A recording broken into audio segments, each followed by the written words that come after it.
Hi, everyone. Welcome to episode 3 of the Diamond Dudes. My name is Rob Bates. I am the founder and editor of the Jewelry Wire, and I am with I'm Avi Kravitz. I'll go first. No, with Avi. Okay. Avi Kravitz, founder of the Diamond Press, and the gentleman on my left is... I'm Edahn, another dude in the diamond industry. Yeah. We messed up the intro. That's the easiest part of the show, and we screwed it up. But from here, it's going to get rough. We're going to be on rough water. Yeah. So I got to ask you guys a question. Yes. Are you continuing to get good feedback about let's talk about ourselves. Very nice. Very lovely. Really? Okay, so somebody walked up to me at Las Vegas and said, "Oh, I love it. I love it. What's one question I got to ask you? I got to tell you the guys from Botswana. That thing that Avi Kravitz said about the president." Oh. And so let's remind our audience that Avi said that it's not dignified for. Am I saying this correctly? Am I fairly representing what you said, that it's not dignified? You can use the word it was beneath his. You said it was beneath his office. So I get it. So the response is this: people in Botswana heard it, and I don't know what the president was told, but people got a chuckle in Botswana. So. Well, I'm glad they're listening, and I'm glad we made an impression at least. And mind you, he was not there. He missed his Vegas trip. Right. He was planning to do that? I don't think he canceled his plans based on what Avi said, but you never know, right? I think he may. I'm sure it's because of Avi. Yes. Well, I would have liked to.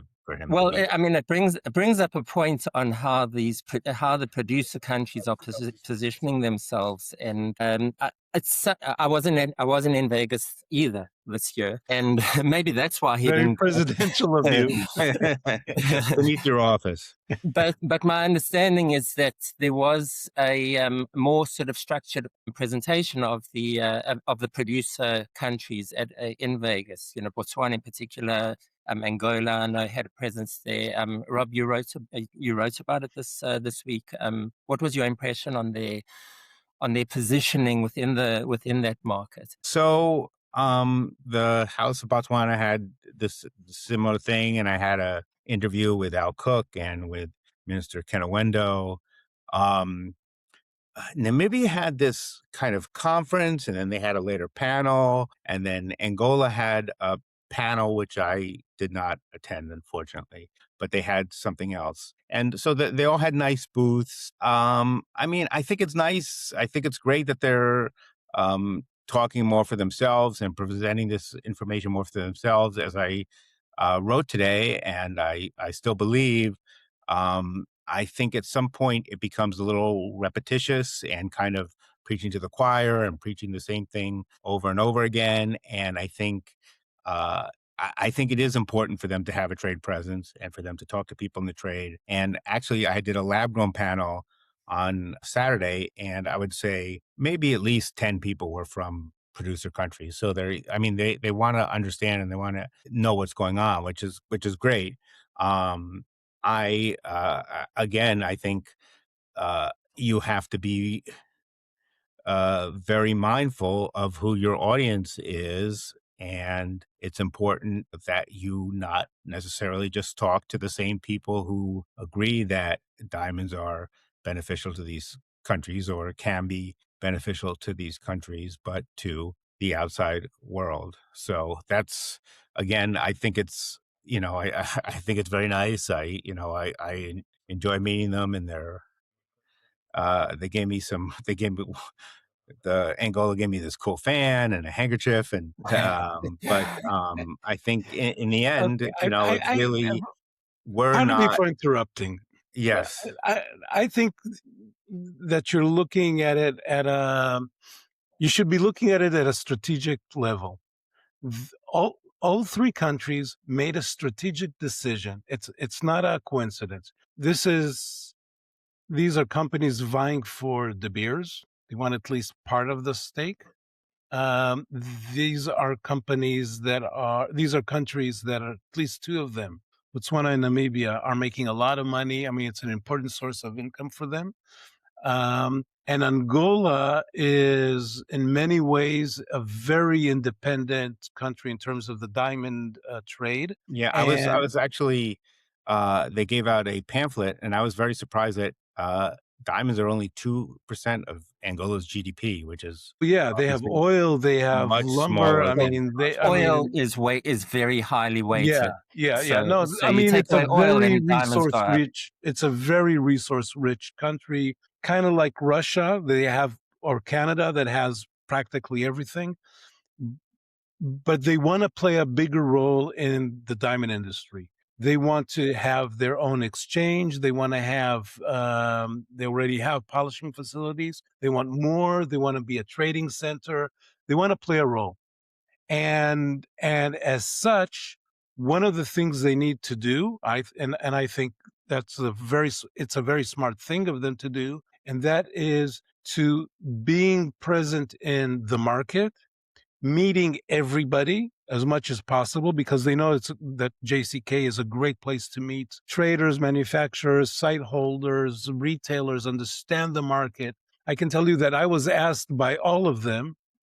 Botswana already knows me fairly well, but Namibia and Angola were very keen to understand what is happening on the retail market, and they asked me a lot of questions. So there was something very wise, and clearly this is something that is planned. They knew who they're sending out there, and in that regard, I think they're doing something that will only help them in the long run. Well, let me go on record this time in saying that I think it's it's absolutely essential that they engage with retailers, American retailers, and I would say that's their primary objective for I agree. Attending the Vegas shows. The site holders and the trade they can engage with in other platforms and channels.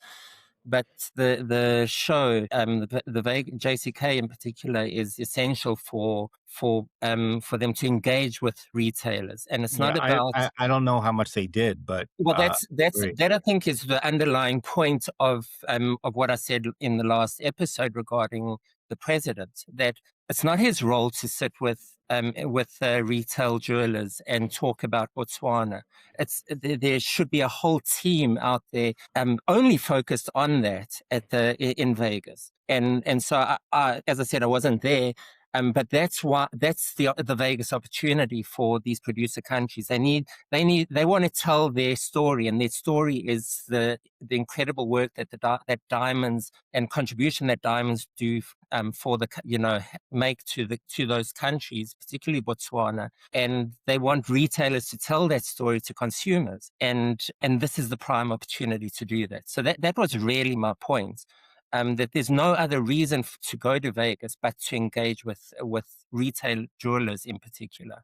Yeah, Yeah, I agree with you that it's needed. That definitely talking with retailers is the right way to go in terms of understanding the mindset of retailers, what are their problems, how they can address it, etc.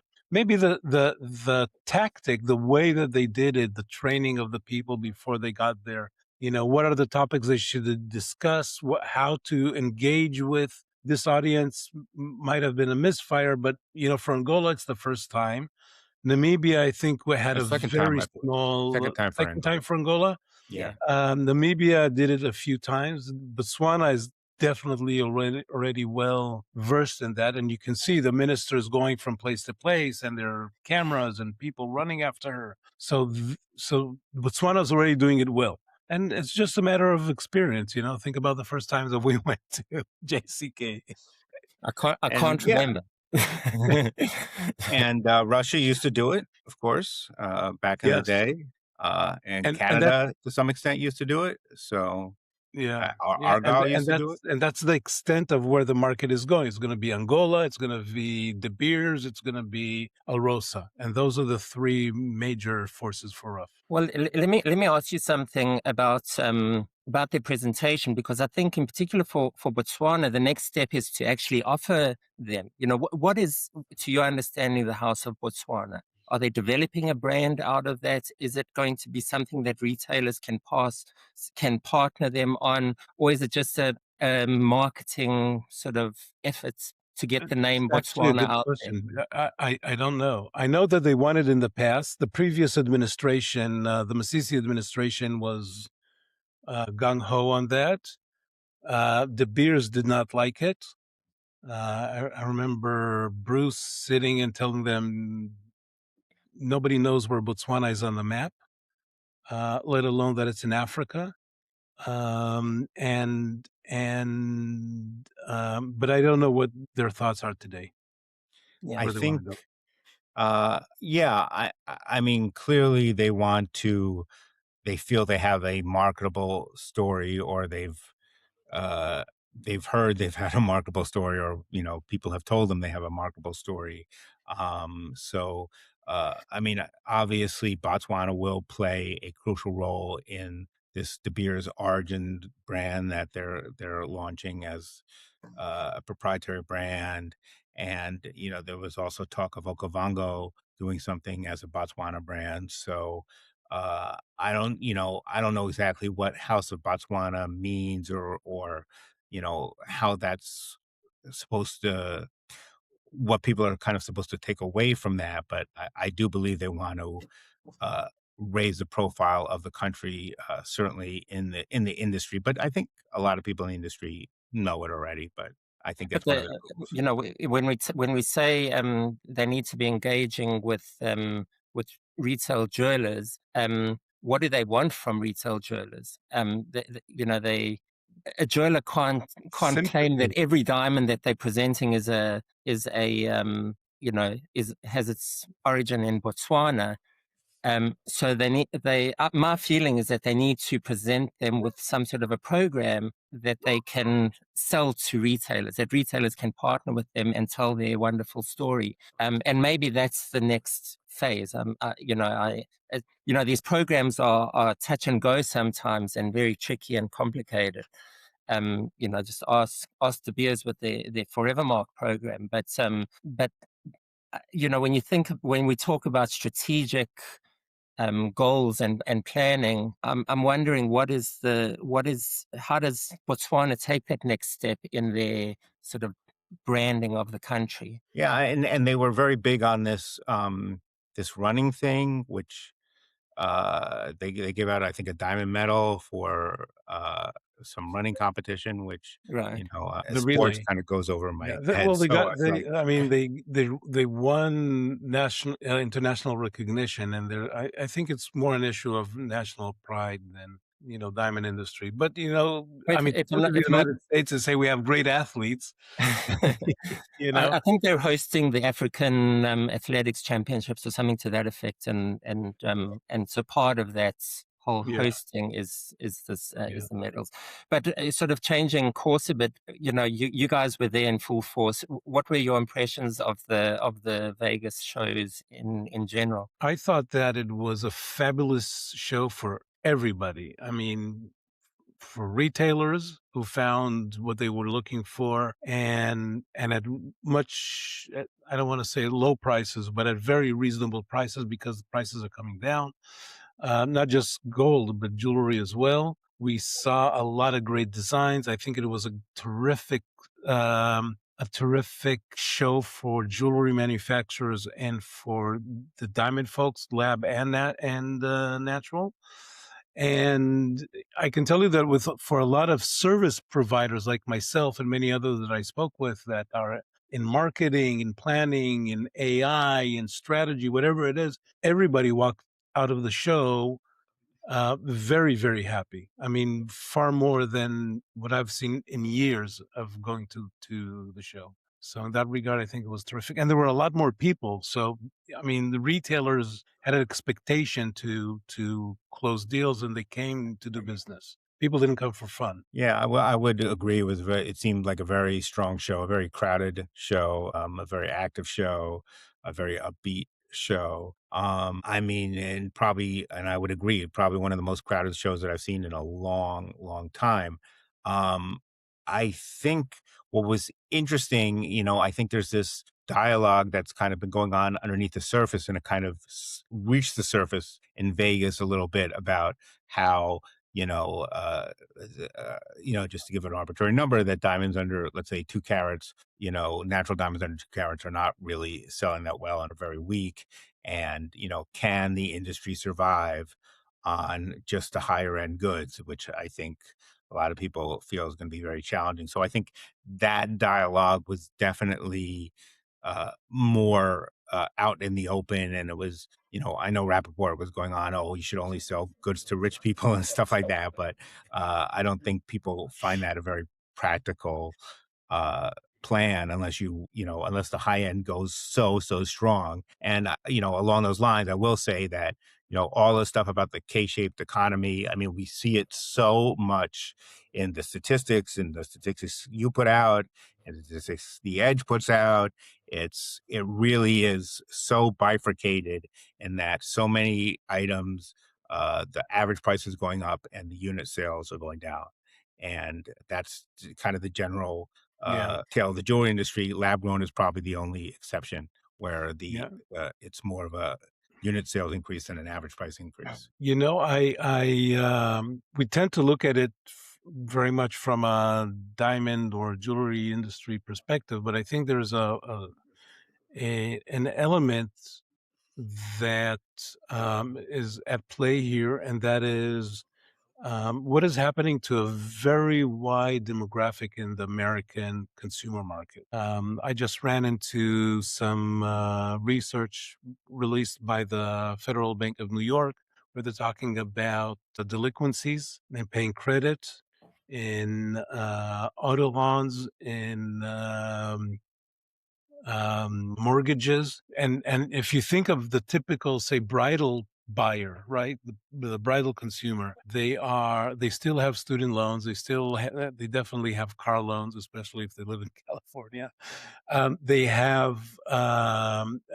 They're looking forward towards buying their first house if they're getting married. And all of these things are elements that impact what they are willing to spend. And in the case of jewelry, they'd rather buy lab grown than natural. So there's an element here that I don't know how much the industry will be able to address. Yeah, Right? and I would add External force. I would add something on top of that. Yeah. With AI and technology, and just generally you living in a time of constant disruption, you can't say, okay, I'm going to be a writer. You can even say, I could be a doctor, that's going to give me a steady income for the rest of my life. I mean, it might, but I think I think things are a lot less certain than they were. So the middle class customer, the kind that used to go to Zales and K and buy a $4,000 natural diamond engagement ring, I think that customer is getting squeezed by a lot of these things that you mentioned: student loans, gas prices, uncertainty about the Absolutely. future. And I think that's really where a problem. That's why you get this K, Yeah. right? But Robert, as the representative of the United States on this podcast, um, it seems that there's still sort of robust spending in the US, and is that just because they're spending more on consumers are spending more on their sort of day to day, but just generally in retail seems to be growing still. Yeah, I mean, consumer debt is up as was mentioned, and especially in jewelry, it's definitely high end. That's selling predominantly. But I think it's the roof hasn't fallen in yet, but I think people are definitely getting squeezed. And Yeah. I talked to one jeweler who has a lot of low income customers, and he said it's brutal. He said he's not doing well at all.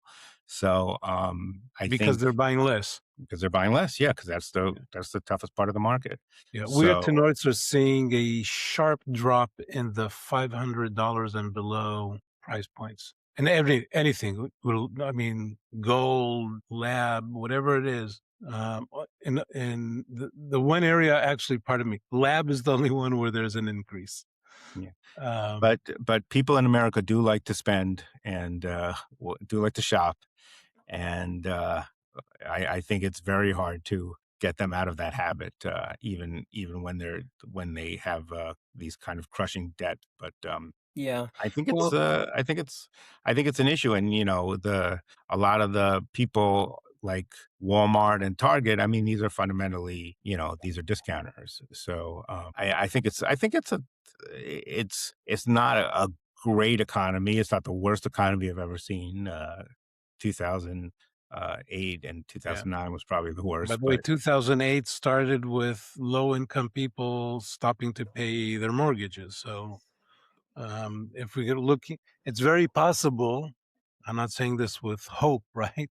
But it's very possible that we're looking at a crisis that the first signs of it are, these delinquencies in payment. It's not big yet. yeah, I well, mean, I those I mean, delinquencies, yeah, I but mean, they're the crisis for the jewelry industry is that middle income household has diminished, the market for that those bread and butter goods, as you mentioned, Rob, below 2 carats, that was the heart and of the industry for forever, and Mhm. that's moved to lab grown, and what I think we've spoken about it before, that it's sort of leaving jewelers with a choice whether to sort of lean into the higher value premium goods, or shift or double down on lab grown and lower price points in general. What I think is quite interesting is a question if a company with a sort of a broad range of brands and offerings can do both. And it seems to me that Brilliant Earth has been trying to do that for some time, I think with limited success. And it seems to me that Signet Jewelers is trying to do that as well now. In a For big me, way. in their recent earnings, I picked up a change in tone from Signet in their first quarter earnings call. I'm sort of pivoting back to natural. They acquired the Clear Cut, and trying to position Blue Nile as a more sort of premium offering, whereas we've kind of seen them struggle to stimulate revenue growth really as they focused on K and Zales and sort of added more lab grown into that mix. And so I don't know if what are your thoughts? Can Signet and can these companies juggle So, both ends of so the market? Signet, when the current CEO got into the job, immediately went on lab grown because it was, they felt it was a moneymaker. But at the end of the day, it didn't help them out, especially didn't help their share price. But what we're seeing today, and I want to add to what you said in terms of the brands, the internal brands, and that is that they're really pushing Jared towards higher price points, and it's a whole package, right? You have to train the sales staff, etc. So that all that is happening. The purchase of Clear Cut for the goal of the concierge service is an incredible idea. There's one, I think, shortcoming that we see at Signet, and I think that they've been struggling with that for many years now, and that is that they do not have a brand that is very high end. They do not have a Tiffany. They do not have a Harry Winston. So if it was watches, they do not have anything like that. And they had the opportunity with that with Diamonds Direct, and Diamonds Direct is just so lab grown oriented these days, especially because it's catered towards college, people in their mid 20s to mid 30s. The result is that they're missing something at the very top. And I think they're pushing up Jared in that direction and bringing in Olivia and her husband to sort of try to break that glass ceiling for the company is an important move. I don't know if it will be successful. I hope so, but that's I think where they're going right Yeah, now. I mean, I think a lot of people, when they mentioned they're taking Blue Nile upscale, it didn't make a lot of sense. I mean, first of all, Blue Nile always had a relatively affluent clientele, but it was clientele that was, and this is the important distinction, they were always seeking bargains. They wanted to get the best price, right? Yeah. So they would buy a $50,000 diamond, $60,000 diamond, but they wanted to know they were getting it cheaper than at the local jeweler. So that was kind of the Blue Nile positioning for years and years. So they when they started first talking about concierge, it didn't, to me at least, I wasn't exactly sure what they were talking about. Now that they've brought in the Clear Cut and Olivia and Kyle, I guess it makes a little bit more sense. It's not. I would say. I mean, it's interesting. So, I mean, in the last few years, after Signet brought Blue Nile, they put a lot of lab grown on there. So, what once was considered kind of a higher end jeweler, kind of uh, went down a little bit. They mentioned to me that I think it was 39% of their purchases, the average price was $10,000 or something like that, and that. From what I understand, used to be the general average price of Blue Nile. So $10,000 used to be the overall average price of Blue Nile. Now it's 39% of Blue Nile. But yeah, I mean, I think I agree with you that they want a high end name because that's where the market is, that's where the money is. And, Jared is not necessarily, it can go a little bit more up. And I think one of the original visions for Jared was it to be a more upscale type of name. But I think at this point, with Jared being in malls and stuff like that, is not necessarily as suited. So I think they're using Blue Nile as this guinea pig to bring it upscale. I mean, it's hard to do upscale online. It's not necessarily something that lends itself. I mean, upscale, you think of Tiffany's and Harry Winston in this kind of, very nice You need a service. And I setting. guess I that's agree what with they're, you. You need a setting. You need a physical setting. Yeah. yeah. And I Well, think that's what they're trying to recreate with this that's maybe concierge thing. And that's what the clear cuts right. brings And to Blue Nile. they are saying they're going to remodel and redo their stores. So that's something. But yeah, I guess they just, they were looking, where could we go more upscale? And I guess they said, okay, we'll just try with Blue Nile. But what's interesting is, Blue Nile and James Allen were heavy, heavy, heavy sellers of lab grown online. And, that's lab grown online is a tough market. It's very competitive. Right. And they're just kind of, they're essentially bowing out. I mean, they said James Allen's going to be offering some, and James Allen will be folded into Blue Nile. But, that's kind of a big space in that market. And I told the story in one of my newsletters. I was talking to a jeweler and I said, how come so many customers come into your store looking for lab grown? Like, what's the reason? He said, Blue Nile and James Allen. When you search, the first thing comes up and they're selling lab grown. So the fact that they aren't, I mean, it's a big opportunity for Brilliant Earth, obviously, and for some of the other names. But I think I at least talked to at least one person in the lab grown industry who said this is kind of a blow to us. This is a problem for us because that was a major um, they, were big presences in the market selling lab grown. So Yeah. How is it a blow? I didn't understand that. well, just because they were such big sellers and they were such big advertisers, so that when people would Google how to buy a diamond, you would get Blue Nile, From a James Allen. marketing point of view. Yeah, from a marketing perspective, yeah. From the opportunity is that it leaves a gap for them to fill. Folks at James Allen told Yeah. me a long time ago. And just the fact that they're so efficient at moving goods. Yeah, that's fair. No, James Allen told me many, many years ago that the majority of their focus is on online advertising. Brilliant Earth said in one of their reports that their marketing costs are very high and they were thinking of maybe scaling it back a little bit. So it's all about, how do you capture a customer online? Well, I think Olivia and Kyle have done something unprecedented in that Yes. sense. Their use of They social created a media niche, there's no doubt about it. to bring jewelry sales is off the charts. I think it really Yeah. and Yeah, that we'll was see if clearly they can one of the scale things. that Kudos to with, them. I mean, here they are. They started something with an idea 10 years ago, and now they had a classic exit, right? So, and they're going to stay with the company. So, they then it's not that they're going to be bored at home, right?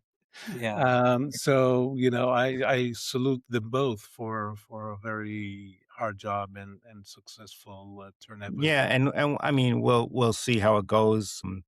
Uh, they're going to be in a corporate culture which they have not been in before. And that's a We big were change, joking but that I'm you now know, out of the corporate culture, and they are in one now.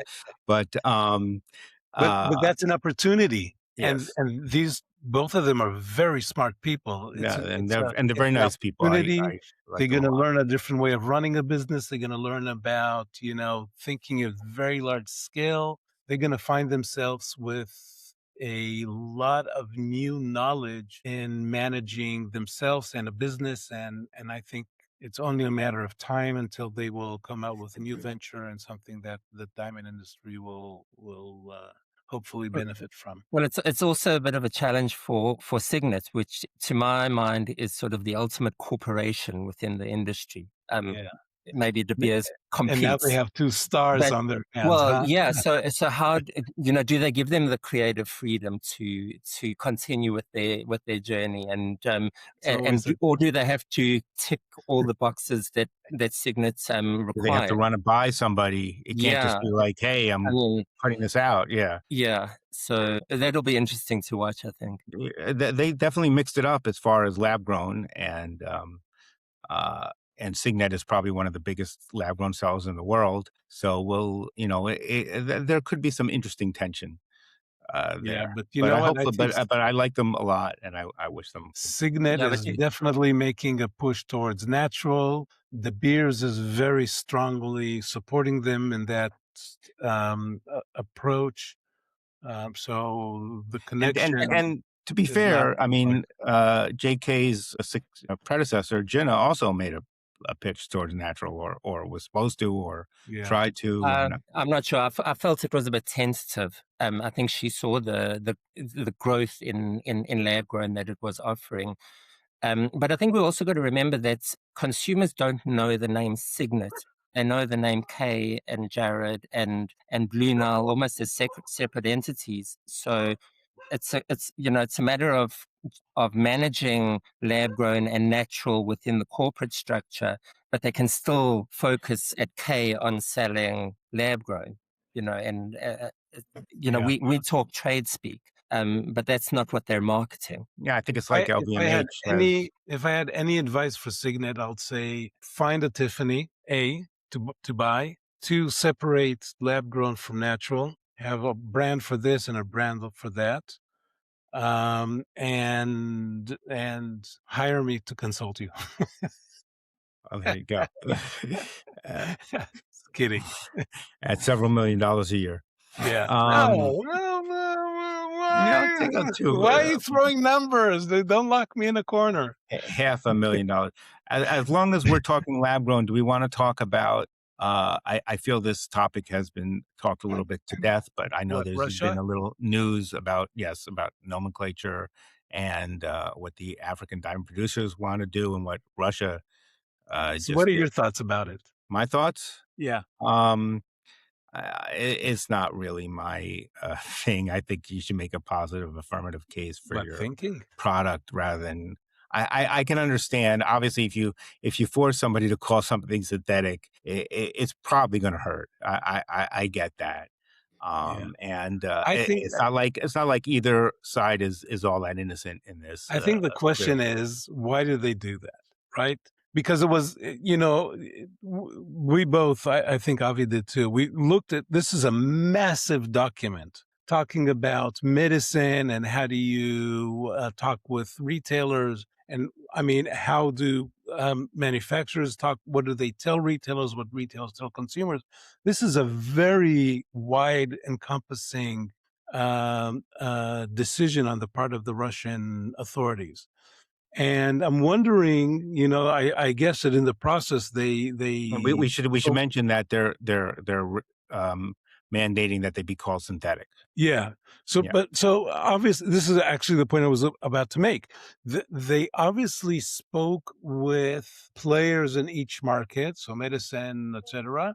And these guys put forward their I don't know, let's call it wish list. and calling lab grown, and lab grown isn't very common in Russia. I mean, it used to be grown there, but it's not a big thing in Russia. But the bottom line is, they made I guess, a request, they being Alrosa or anybody else in the diamond industry in Russia, saying, look, we have a competition, we need to fight it some way.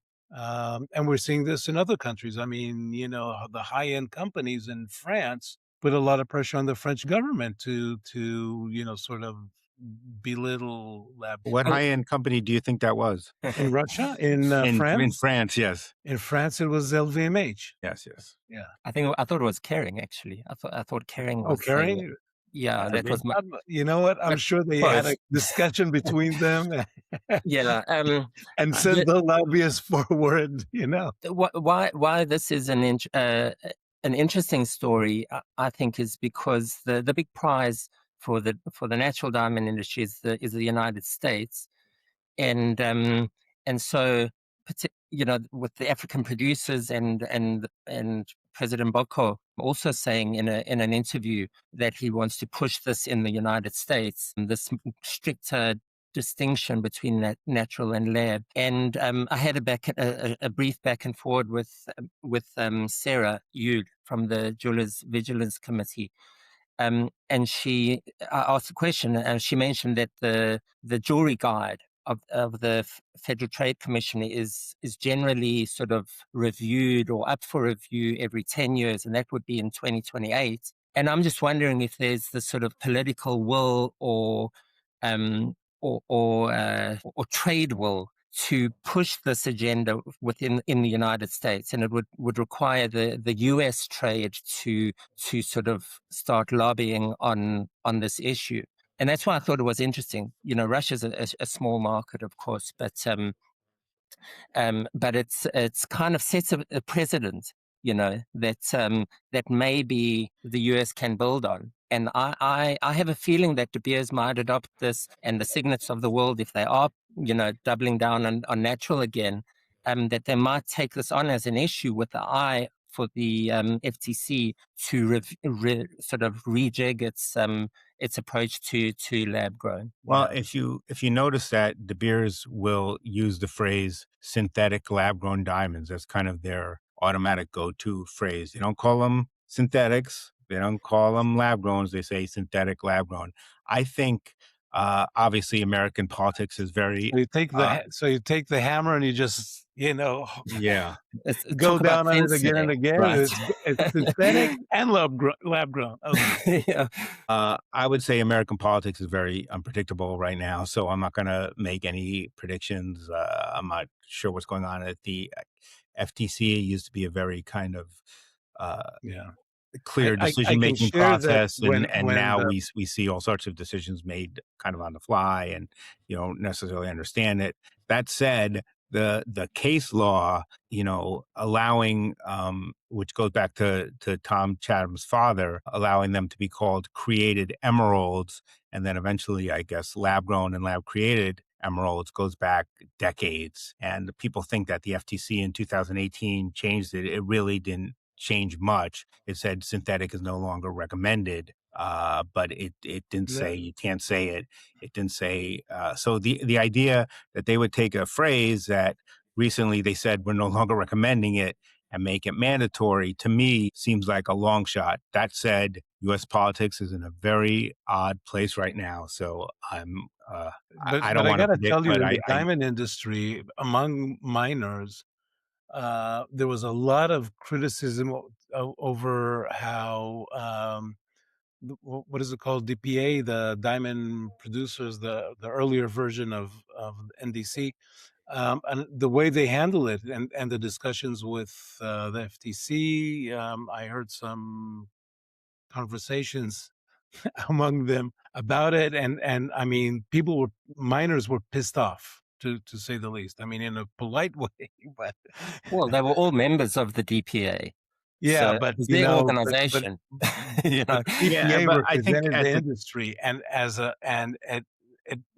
members of the DPA are those who spoke with the U.S. government and let's just say it didn't, the dice didn't roll the way they hoped for. No, it didn't go well. I would say at the time, the DPA didn't have that much of a U.S. presence, right? So right now there would be, at the time you had people from kind of overseas making this case, which probably did not go as well as you had, at the time you had this lab grown association. I No, forgot no, what the name, they hired IGDA, they with this, hired local yeah, with, lobbyists, and Jean-Marc was based in in New York at the time, so yeah, but he's from Belgium, and, you had, IGDA, which was a guy, I think he's from the Midwest, Michigan, I believe, coming in and kinda making the case that, this was, and at the time, there's a lot more American growers, so you could kinda make the case, "Okay, this is an, yeah. American,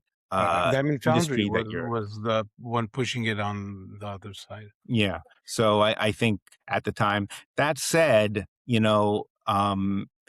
aside from some minor symbolic things, and I make this case a lot, and no, everybody seems to disagree with me. The actual guides as far as what people are required to do didn't change. Now the industry lost some symbolic battles in that the definition of diamond, they removed the word natural from it, so that was kind of a big deal on a symbolic level. But as far as what's required of you, um, it wasn't. You still have to call them lab grown.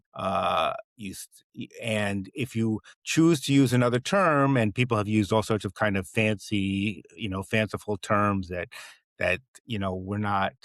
They just kind of made up, like above ground and stuff like that. That I guess the FTC felt were not clear and did not communicate as well. I mean, you can still Especially get since you have a letter or aluminum that is whatever. above ground.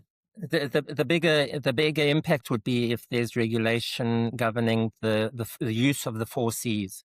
I mean, the Russia regulation is, it prohibits They're the use adapting the of GIA carats. position, You yeah. know, you got to use grams for synthetic diamonds.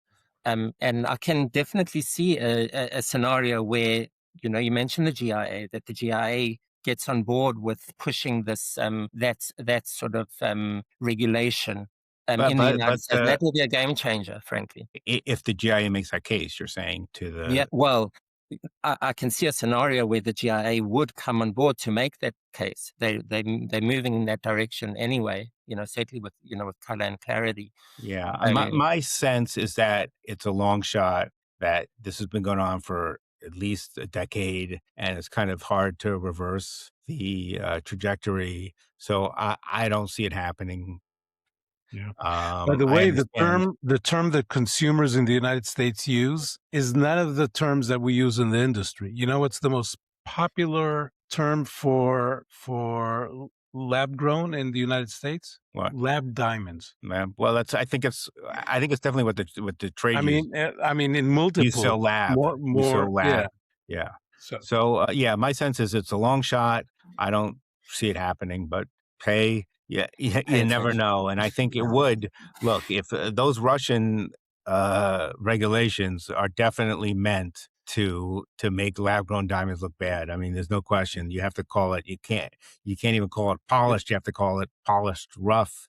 yeah. And I I gotta mean, say something, and I believe it will not be popular in many quarters in the West, the Western world, and that is that Alrosa is doing an excellent job at anything and everything that the diamond industry wants to achieve. Be it energy conservation, be it carbon control, be it traceability. They were a forerunner. They were ahead of De Beers in many ways in the sense of traceability. And they're doing a lot of things from the perspective of the natural diamond industry that I could only wish upon other miners and other players in the market. Now I know, Russia is easy to hate, but if we're talking about let's measure just Alrosa on what it's doing, I think they're doing a fabulous job. I think they were a respected company, and there are many reasons for the war in Ukraine to end. That would be a fantastic thing, and I think it Yeah. would. among those many reasons, it would help the let go diamond of industry. Alrosa. Well, Yeah. yeah, and I mean, Alrosa's, Free the for a long bear. time put an emphasis on their, ESG programs. And what's amazing is they still do, even though half the world Right. considers them a Right, pariah. but Absolutely. the thing is that, I mean, so they put out press releases about the awards that they've won, etc. Within the Russian sort of ESG community, I guess, and it's not to say that it's not happening elsewhere. It's very difficult to measure because I think maybe De Beers is not they're not winning an award in Botswana for their environmental conservation because it's a small place, but it's not. It's very difficult to make those comparisons. But I agree with you, and I do, as doing what we do, I do miss Alrosa's information that they put out. They put out great data about their operations, about the markets, and that's kind of lacking in the industry coverage, I think. So The same strategy as Namibia, Botswana, etc., but in a very different way. yeah. Okay, Well, Okay, what else do we have on the list? I think that's it. Let's wrap it up. That's it. We're done. We've got a list. Unless you want to talk about something else. You want to? Well, You have a good time in Vegas? What you do? You do anything fun? Me? Yeah. Yeah, I didn't go to a lot of the evening events, the concert, the etc. But it was, for me, it was a very good show. I think I'm not unusual in that sense. And there's always good lunches. Well, Prospective clients. You guys are wild, man.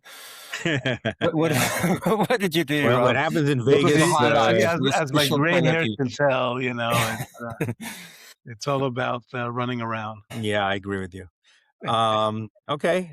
You want to plug our various ventures? Avi, Sure. your latest report. Check me out on the Diamond Press. Check out my new venture, which is the Diamond Executive Club, and the report that I put out on the value of De Beers, and that's within the Executive Club framework on my website, thediamondpress.com. You see, Rob, while we went to JCK, he has a club. There you go. He was hanging out in the club. Just pointing that out. He was in the club. And it gets pretty wild there, I tell you that. Well, what happens in the Diamond Executive Club stays there. Yeah. I have a newsletter called The Jewelry Wire at thejewelrywire.com, which has both free tiers and paid tiers, and we're getting a lot of paid subscriptions. We're getting ads, and I think it comes out just about every day, and I'm very proud of it. We have a lot of great information, and I hope you guys all check it out. I'm a partner in Tenoris, so we collect data from retailers, and we have the ability to help manufacturers, retailers, and consumers alike to find consumers is less of an issue, but to find a way to improve their business through finding the blind spot in what they're doing, etc. Knowledge through data. Okay, cool. And we're at what a team. Hey, cool. And I should mention, being the professional podcast that we are, we have a email, diamonddudespodcast@gmail.com. That's diamonddudespodcast@gmail.com. One of these days we may even get a website. You never know. Whether this thing is, it's going to the top. Maybe don't tempt me, Rob. Okay, guys. Have a great day. Take care. Take care. Thanks, everyone. Bye-bye.